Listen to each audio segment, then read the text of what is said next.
September 2008. The financial world was sitting on a $2 trillion secret.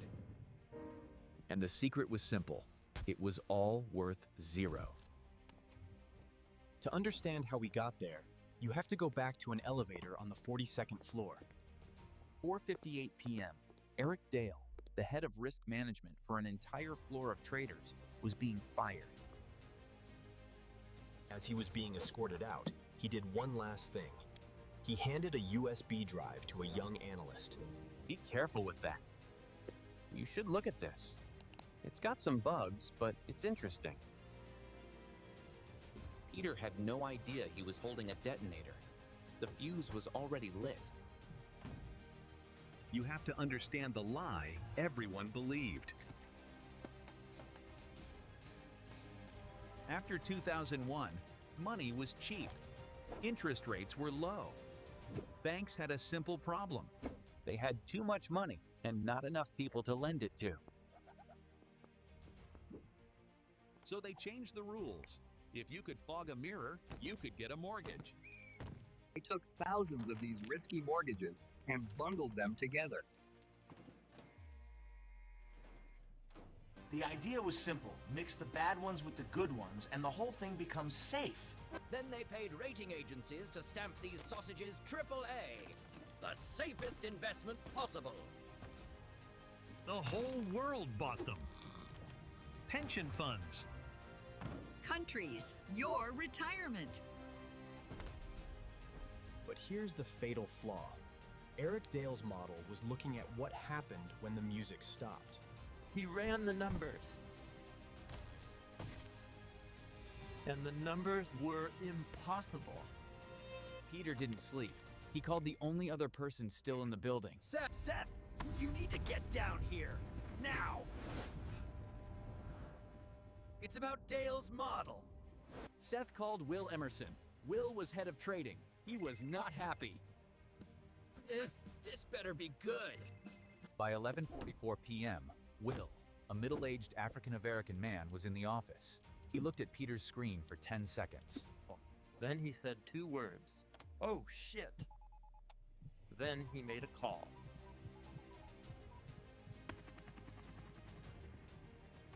At 12:07 a.m., the head of the firm's helicopter landed on the roof. By 12:15 a.m., the entire senior team was in the boardroom. No one was speaking. John Told looked at Peter Sullivan. "I need you to explain this to me," he said. As you would explain it to a golden retriever. I am not an economist. Peter swallowed. Okay. If these numbers are right, we are sitting on losses that exceed the entire value of the firm. In other words, we are already broke. We just don't know it yet. Tould was silent for a long ting. Then he asked one question. "Are you sure?" At 12:22 a.m., they called Sam Rogers, head of sales. He'd been at the firm 34 years. A Caucasian male named Told didn't look at the screen. A young adult East Asian female named Sarah, I'm not interested in the 95%. I'm interested in the 5%, the part where we're holding a bomb.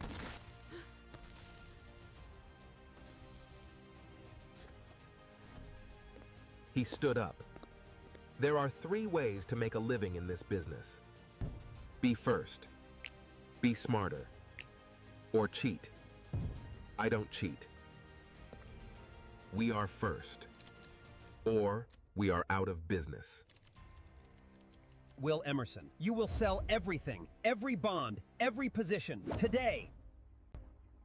Jared Cohen, head of fixed income, stood up. We can't do that. If we sell, the market knows we're done.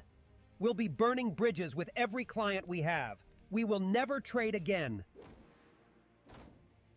You are selling this to your mother, and to your ex-wife, and to your neighbor who drives a school bus. Are you selling? Sam Rogers had been quiet. Now he stood up. John, you're talking about killing the market. If we dump all of this at once, we don't just hurt us. We hurt everyone. Every pension, every 401k.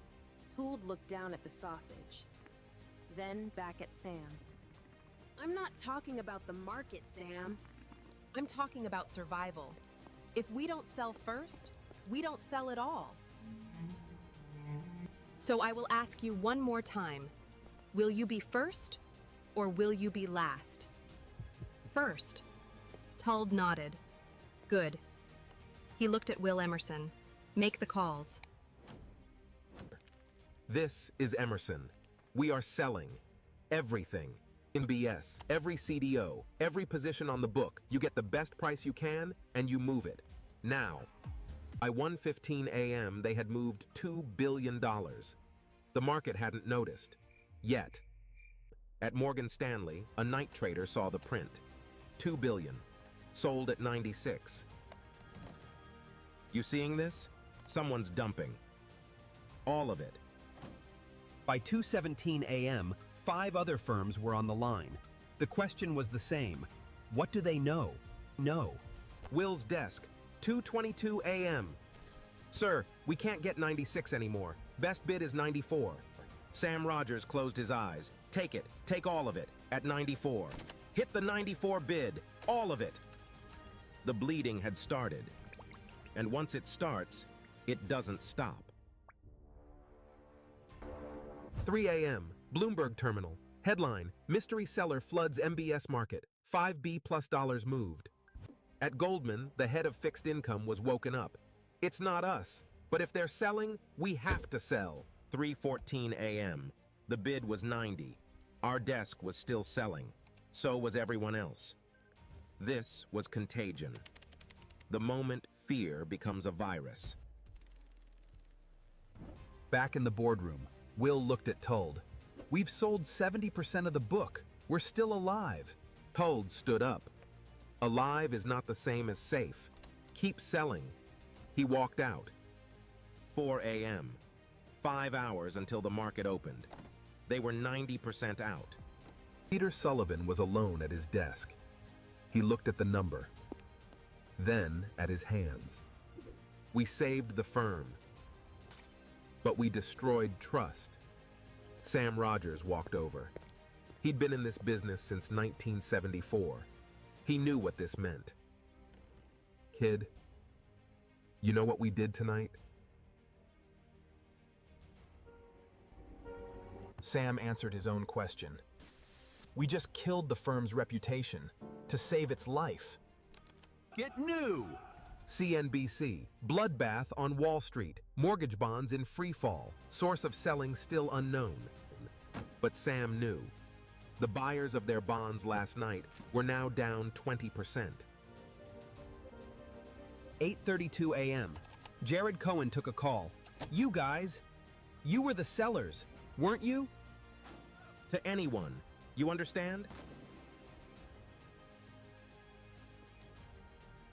Sam Rogers turned off the TV. He'd seen enough. He had one more call to make. 8:47 a.m. Eric Dale was in his kitchen, unemployed, pouring cereal. He answered. Sam. No hello. He knew why Sam was calling. Eric? You were right. About everything. The model, the risk, all of it. You should have listened sooner, Sam. It's not just the money, is it? It's what we did to get to keep it. Sam sat in the dark for 10 minutes. Then he opened his laptop and started typing his resignation. 9:30 a.m. Market open. It wasn't a correction. It was a collapse. CNBC, this is not a drill. We are watching a complete unwind of the mortgage market in real time. Sarah Robertson got the call in the parking garage. Sarah, John wants to see you. Now. Tull didn't sit. You were the head of risk, Sarah. He didn't ask it. She didn't defend herself, didn't mention the 95%. She just said, I was. Security will walk you out. You have 10 minutes to clear your desk. 10 a.m. The floor was quiet, not calm, quiet like after a bomb. One screen was still lit. Last position, $200 million in subprime MBS. Bid, 72. Will clicked. Sold at 72. He exhaled. We're done here.